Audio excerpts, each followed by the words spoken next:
கல்ச்சட்டி எடுத்துருக்கோம். அதில் கொஞ்சம் ஆயில் போட்டிருக்கோம். ஸோ இதில் வந்து தாளிப்பு வடகம்னு சொல்லிட்டு ஒரு ஐட்டம் கிடைக்கும். உங்களுக்கு வந்து வீட்லேயும் செய்யலாம், அதே மாதிரி உங்களுக்கு வெளியிலையும் வாங்க கிடைக்கும். ஸோ எண்ணெய் காஞ்ச உடனே நீங்கள் அந்த தாளிப்பு வடகம் வந்து உங்களுக்கு நல்ல ஃப்ளேவர் தரும் டிஷ்ஷுக்கு. நான் வந்து எக்ஸ்ட்ரா வந்து கொஞ்சம் ஜீரகம் போடுறேன். ஸோ இதில் கொஞ்சம் ஜீரகம் போட்டு 2 வரமிளகாய் போடுறேன், கொஞ்சோண்டு வெந்தயம் போடுறேன். ஸோ இந்த ஐட்டம்ஸ் எல்லாம் வேணும் எண்ணெய் கத்திரிக்காய் குழம்புக்கு. கடுகு நான் போடல, கடுகு ஆல்ரெடி இந்த தாளிப்பு வடகத்தில் இருக்கிறதுனால.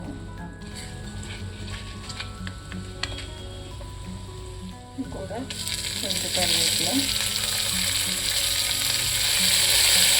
கொத்தமல்லி தலை வந்து ஜஸ்ட்டு இந்த மாதிரி சிசர்ஸால் கட் பண்ணிக்கோங்க. கொத்தமல்லி வந்து நான் எப்போதுமே ஆயில் கூட நான் ஃப்ரை பண்ணுவேன், எனக்கு ரொம்ப பிடிக்கும். அது நல்ல ஃப்ளேவர் கொடுக்க வச்சுட்டு கண்டிப்பாக ட்ரை பண்ணி தருவேன். இப்போ நம்ம வந்து இன்னும் கொஞ்சம் பூண்டு வேணால் போட்டுக்கலாம். இல்லை அந்த தாளிப்போட வந்து பூண்டு போடுறோம்னா அது கூட இருக்கும். அது கூட இந்த சின்ன வெங்காயம் பிரித்து வச்சுருக்கேன். ஸோ அதையும் போட்டு பார்ப்போம். இந்த எண்ணெய் குழம்புக்கு வந்து சின்ன வெங்காயம் பூண்டோட ஃப்ளேவர் வந்து சூப்பராக இருக்கும். நான் எப்போவுமே வந்து இந்த கடுகு உளுத்தம் பருப்பு போடும்போது காயப்பொடி போட்டுருவேன். ஸோ அது வந்து உங்களுக்கு நல்ல ஃப்ளேவர் கொடுக்கும். ஸோ இதை வந்து கொஞ்சம் நேரம் வந்து சிம்மில் நல்லா இது கொஞ்சம் நல்லா ஃப்ரை ஆகணும். அதுதான் இம்பார்ட்டண்ட்டு. நல்லா ஃப்ரை ஆகட்டும். மீன்மேல் இந்த 4 தக்காளி எடுத்துருக்கேன். இந்த 4 தக்காளியை வந்து நல்லா அரைச்சி அதில் ஊற்றணும். இது வந்து நல்லா ஃப்ரை ஆகிடுச்சு.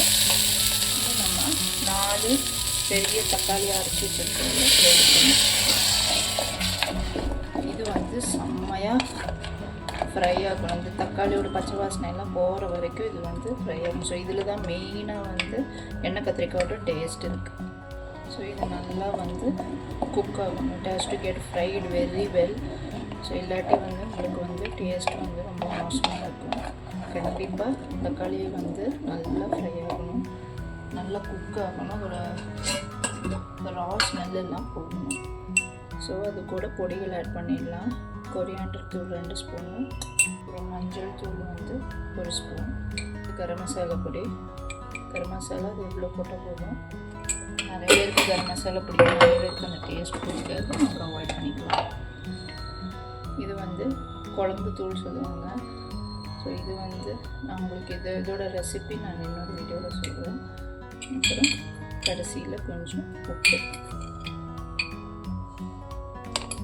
ஸோ இதெல்லாம் போட்டு உங்களோட பொடிகளோட பச்சை வாசனை போகிற வரைக்கும் நல்லா ஃப்ரை பண்ணணும். ஸோ இது வந்து ஃபஸ்ட்டு வந்து ஹை ஃப்ளேமில் நல்லா பாயில் ஆகிட்டு அதுக்கப்புறம் அதை கவர் பண்ணி வச்சுக்கோங்க. ஸோ இந்த கல் சட்டியோட ஸ்பெஷாலிட்டி வந்து சூப்பராக பாயில் ஆகும். அதே சமயத்தில் நீங்கள் வந்து சமைச்சு முடிச்சுட்டு அதை பார்த்தீங்கன்னா இன்னும் அது பாயில் ஆகிட்டே இருக்கும். இவ்வளோ அழகாக இருக்கும் பார்க்கறதுக்கு. நான் உங்களுக்கு அது காட்டுறேன்.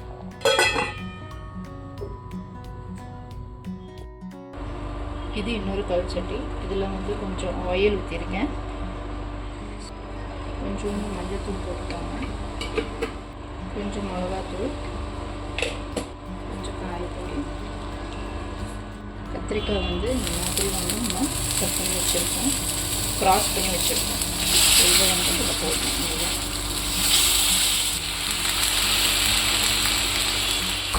நல்லா ஃப்ரை பண்ணுறது ரொம்ப ஆயில் போடுறது, ரொம்ப அழகாக ஆயில் போடுறது. இது நல்லா குக்கை வரும். இது ஆகும்போது இது குக்காயிடும். நான் எல்லாமே வந்து கல் சட்டி மாதிரி யூஸ் பண்ணுறேன். ரொம்ப ஹெல்தி ஆப்ஷன் அது. இது கொஞ்சம் வந்து ரொம்ப கம்மியாக நான் வந்து இந்த செசமே எழுதுகிறேன். நம்ம வந்து டீப்பாக ஃப்ரை பண்ணுறது, அதனால மேலோட ஆயில் விட்டு இது நல்லா குக் பண்ணணும். நல்லா சாஃப்டாகிற வரைக்கும் நம்ம வந்து குக் பண்ணணும்.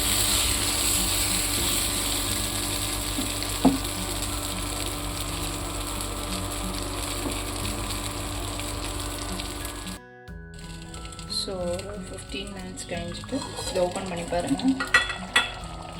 சூப்பராக பாயில் ஆகிட்டுருக்கு, நல்லா குக் ஆகிருக்கு. பண்ணி பார்த்தேன், உங்களுக்கே தெரியும் நல்லா திக்காக இருக்குது, குக்காக இருக்குது, நல்லாவே பச்சை வாசனை எல்லாம் போயாச்சு. ஸோ இந்த டைமில் நம்ம புளியை வந்து கரைச்சி வச்சுருக்கோம். ஸோ அதை ஊற்றிக்கலாம்.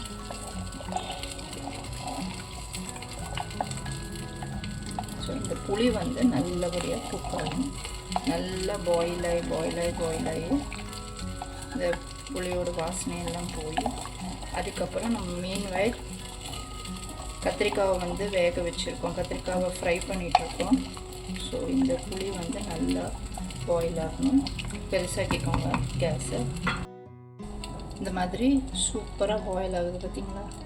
ஸோ இந்த டைமில் வந்து நம்ம வந்து சிம்மில் வச்சுட்டு க்ளோஸ் பண்ணி வச்சுக்கணும். ஸோ இது வந்து ஒரு 20 மினிட்ஸு செம்மையாக பாயில் ஆகும்.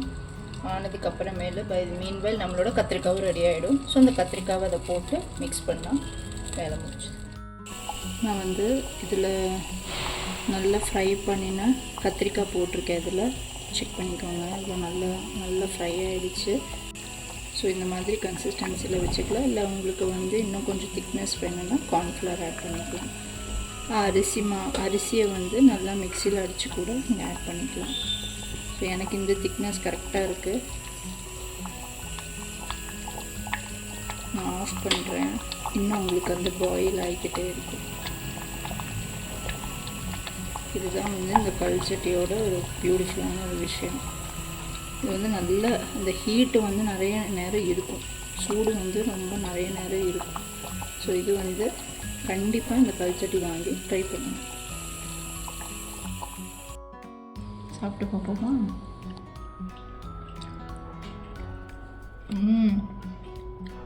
கத்திரிக்காயெலாம் சூப்பராக ஃப்ரை ஆகிருக்கு. குழம்பு டேஸ்ட்டு அமேசிங்.